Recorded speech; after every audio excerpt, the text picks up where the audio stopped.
Let me ask you about Cardano.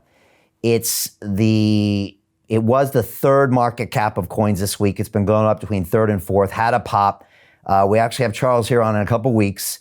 I asked both my guests this week about Cardano. They both gave me some interesting answers. I want to get your thoughts. Is this going to be the next big chain? Is it going to take all of Ethereum's market share? I'm not asking you to predict the future, but what's your thoughts on ADA?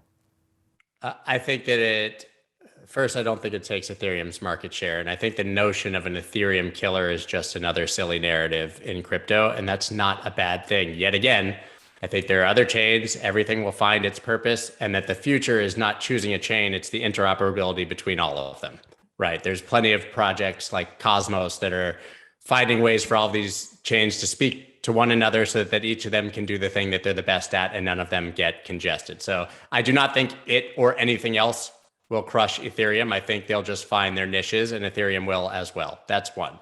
As for Cardano, it's a great story.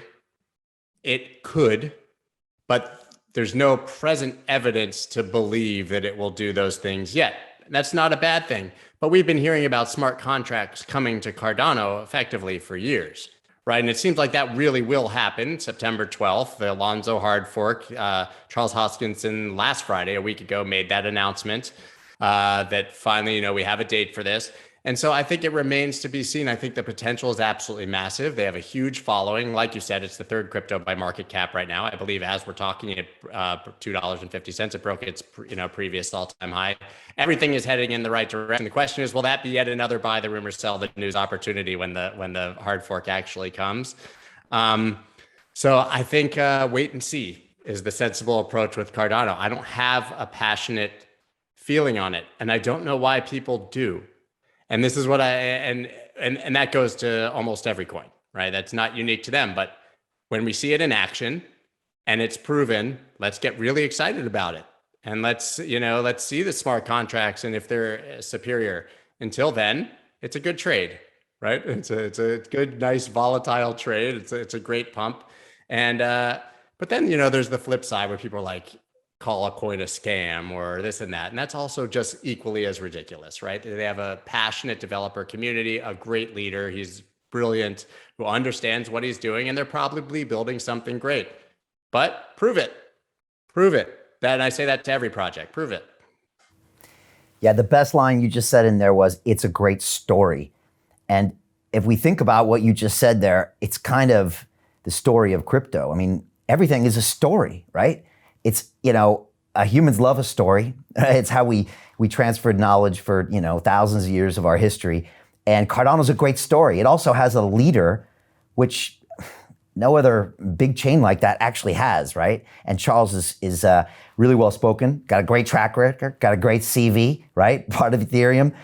He has a very different philosophy than Vitalik, both self-admitted. Vitalik is the ship it and test it. Charles is the test the hell out of it and then ship it guy. Everybody knows that. They got a lot of people involved in the project and obviously a lot of money or a lot of market cap and some great ideas. And, I like Charles's his lives on YouTube. They're fascinating. He went on and talked about Afghanistan for 30 minutes the other day. I'm looking forward to talking to him in a couple weeks. But it was interesting to hear guys like Dan Morehead say, okay, but nothing shipped. And if you think about all the developers and infrastructure, everything that's gone on in Ethereum, and they've been around for 6, 7, 8, 9 years in the space. They've seen the other 5,000 would-be Cardanos never do anything. And both of my guests they're just like, you know what, to try to replace what Ethereum has done. One of my guests said it's like trying to pick up New York City and trying to put it in the middle of the desert. It's not just about picking the buildings up. It's every little thing that's been wired into that's been stress tested, people have bought into. So it's a great story. If you're new to the markets, it sounds good, like there will be an evolution, right? It's almost like a biblical thing. But like you said, I mean, probably want to see proof. Listen, the developers on Ethereum, the magnitude of how many more developers are on Ethereum than any of these other chains is pretty astounding. That's where most of the things are being built. So not only do you have to be better, you have to convince everyone who's building to come build with you instead of somewhere else. It's kind of reminds me of the 80s when we had, Laserdisc, VHS, and Betamax. And VHS was the inferior technology of the three, but it's the one that won because it kind of had the market share and was the biggest name. Betamax was superior to VHS, and we weren't luckily the family that bought one and then couldn't get any of the movies we wanted to see because they're basically out of business. But it's a very similar thing. Being the best technology, and maybe Cardano will be better, is only the beginning of the battle. They then have to woo all of those developers and community over and have everybody start building everything they're building elsewhere on Cardano. That's challenging. Maybe they'll do it. Yeah, well said. I used to have a tech startup show here about 7 years ago, and the CEOs would come in and they say, my product has to be 10 times better than the current competitor for me to win. And I always think 10 times better, like that's a big thing for a scrappy startup to do. And they said that's the reality because of that network effect like you're talking about. And another guest this week said, think about Microsoft. And again, I don't want to slam the company, but if you look at their Office software, which I don't have to because we're all Mac based here, if you go look at it, it's not the best software in the world. It's not the most cutting edge, but Scott, it's not going to be replaced anytime soon because it's buried in the infrastructure. It's woven into the fabric of every corporate in the world, and it's here to stay, even if it's not the best tech.